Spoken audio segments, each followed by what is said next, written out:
তো ইসলামের উপরে ইসলামী সংগঠন প্রতিষ্ঠান আলেম ওলামার উপরে চাপাবার অপকৌশল অপচেষ্টা চালাচ্ছে। প্রিয় ভাইয়েরা, হযরত উলামায়ে কেরাম তারা এই জঘন্য নীল নকশা বাস্তবায়নের জন্য ইসলামকেও বিভক্ত করার অপচেষ্টা করছে। তাদের এক সময়ের তত্ত্ব ছিল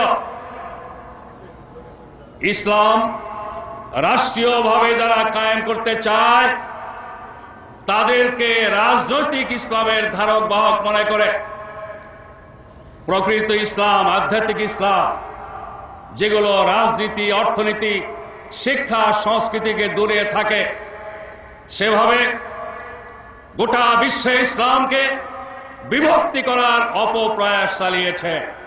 বিশেষ করে উপনিবেশিক শাসন থেকে মুসলিম বিশ্বের বিভিন্ন দেশ যখন স্বাধীন হচ্ছিল তখন উপনিবেশিক শাসক গোষ্ঠীর বুদ্ধিজীবীরা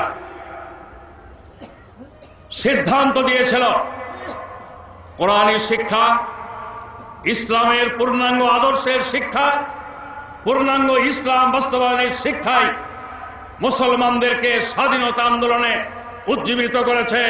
অতএব এই চেতনা নস্যাৎ করতে হলে মুসলমানদের মধ্যে তথাকথিত আধ্যাত্মিকতার, আধ্যাত্মবাদের প্রচার প্রসার করতে হবে। এই উপমহাদেশেও এভাবে বলার চেষ্টা করা হয়েছে ইসলাম এসেছে অলি দরবেশদের মাধ্যমে, তারা রাজনীতি থেকে যোজন যোজন দূরত্ব বজায় রেখে চলেছেন। কিন্তু বাস্তব কথা কি, এই দেশে শাহজালাল এসেছেন, শাহ মাকদুম এসেছেন, তারা শুধু দরবেশ ছিলেন না, তারা মর্দে মুমিন ছিলেন, মর্দে মুজাহিদ ছিলেন। তারা অন্যায়ের বিরুদ্ধে, জুলুমের বিরুদ্ধে তারা জিহাদ করেছেন। মজলুম মানুষের কাছে তারা আশ্রয়দাতা, ত্রাণকর্তার ভূমিকায় এসেছিলেন। এই ট্যাবলেট খাওয়ানো যায়নি। আধ্যাত্মিক ইসলাম আর রাজনৈতিক ইসলামের বিভক্তি টানার চেষ্টা করেও দুনিয়াব্যাপী ইসলামী আন্দোলন তারা ঠেকাতে পারেনি, বরং ইসলামী আন্দোলন বিশ্বের অনেক দেশে গণজাগরণের রূপ নিয়েছে। এখন তারা ইসলামের বিজয়ের যে সম্ভাবনা সৃষ্টি হয়েছে, এই সম্ভাবনা নস্যাৎ করার জন্য তারা রাজনৈতিক ইসলাম বনাম জঙ্গি ইসলামের ফিলোসফি আওড়াচ্ছে।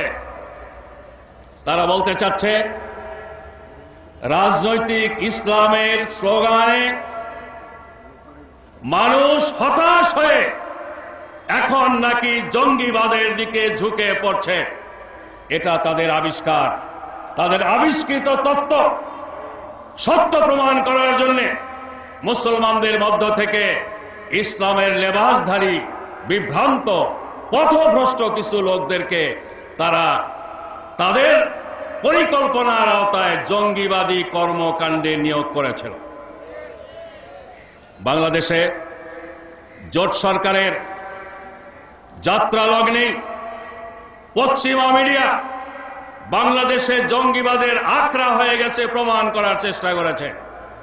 ফার ইস্টার্ন ইকোনমিক রিভিউতে এই প্রচারণা চালানো হয়েছে, টাইম ম্যাগাজিনে এই প্রচারণা চালানো হয়েছে, আমাদের পাশের দেশেও এই প্রচারণা চালানো হয়েছে।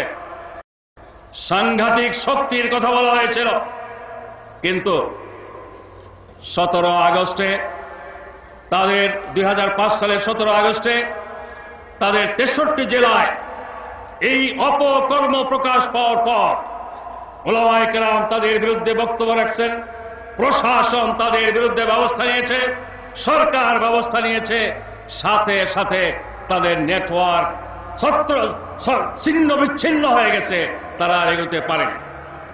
প্রিয় ভাইরা, এভাবে ইসলামের সম্ভাবনা নষ্ট করার জন্য ইসলামকে অসহিষ্ণু, উগ্রবাদী, সন্ত্রাসী, গণতন্ত্র বিরোধী একটি আদর্শ হিসেবে চিত্রিত করার যে জঘন্য ষড়যন্ত্র চলছে দুনিয়াব্যাপী, বাংলাদেশে আমরা এটা ব্যর্থ করতে সক্ষম হয়েছি, কিন্তু তারা এক ফ্রন্টে বিজয়ী হতে না পারলে আরো ফ্রন্ট খুলতে পারে। অতএব ভবিষ্যতে যাতে ইসলামের নাম নিয়ে বাংলাদেশের মাটিতে কোন মহল এই ধরনের ন্যাক্কারজনক ভূমিকা পালন করতে না পারে, উম্মতের অভিভাবক হিসেবে, মুসলিম উম্মার গার্জিয়ান হিসেবে উলামায়ে কেরামকে, জনগণকে, দেশবাসীকে ব্যাপারে সতর্ক সাবধান হওয়ার জন্য, সচেতন রাখার জন্য আরো জোরালো ভূমিকা পালন করতে হবে। হযরত উলামায়ে কেরাম এই কর্মকাণ্ডের কে কেন্দ্র করে যে প্রচারণা আমরা দেখেছি, সেই প্রচারণার ধরন থেকে মনে হয় তারা উলামায়ে কেরামের চরিত্র হরণ করতে চায়। তারা ইসলামী নেতৃবৃন্দের চরিত্র হরণ করে বাংলাদেশের জনমানুষ থেকে ইসলামপন্থীদেরকে, ইসলামী প্রতিষ্ঠান ইত্যাদিকে তারা বিচ্ছিন্ন করতে চায়। এই চক্রান্ত ষড়যন্ত্র নস্যাৎ করার জন্য হযরত উলামায়ে কেরামকে নবী রাসূলদের উত্তরসূরি হিসেবে, উত্তরাধিকার হিসেবে আম্বিয়া কেরাম আলাইহিস সালামের তরিকাকে সামনে রেখে ইতিবাচক ভূমিকা এবং নেতিবাচক ভূমিকা, মুসবিত পদক্ষেপ এবং মনফি পদক্ষেপ দুটোকে সামনে রেখেই আমাদের কাজ করতে হবে। আল্লাহ সুবহানাহু ওয়া তাআলা কোরআনে হাকিমে একটি দল থাকার কথা বলেছেন, ওয়ালতাকুম মিনকুম উম্মাতুন ইয়াদউনা ইলাল খায়র ইয়ামুরুন বিল মারুফ ইয়ানহাউনা আনিল মুনকার। মুহাম্মদ সাল্লাল্লাহু আলাইহি ওয়াসাল্লাম শেষ নবী, তারপরে আর কোন নবী আসবে না। শেষ নবীর পক্ষ থেকে ইসলামের দাওয়াত, দ্বীন কায়েম করার, কায়েম রাখার দায়িত্ব উম্মতে মুহাম্মদীকে পালন করতে হবে।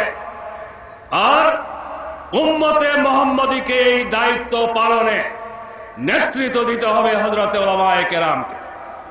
কোরআনে হাকিমে যে একটি ক্ষুদ্র দল সবসময় থাকতে হবে বলা হয়েছে, সেই দলের চাহিদা পূরণ করতে হবে হযরতে উলামায়ে কেরামকে।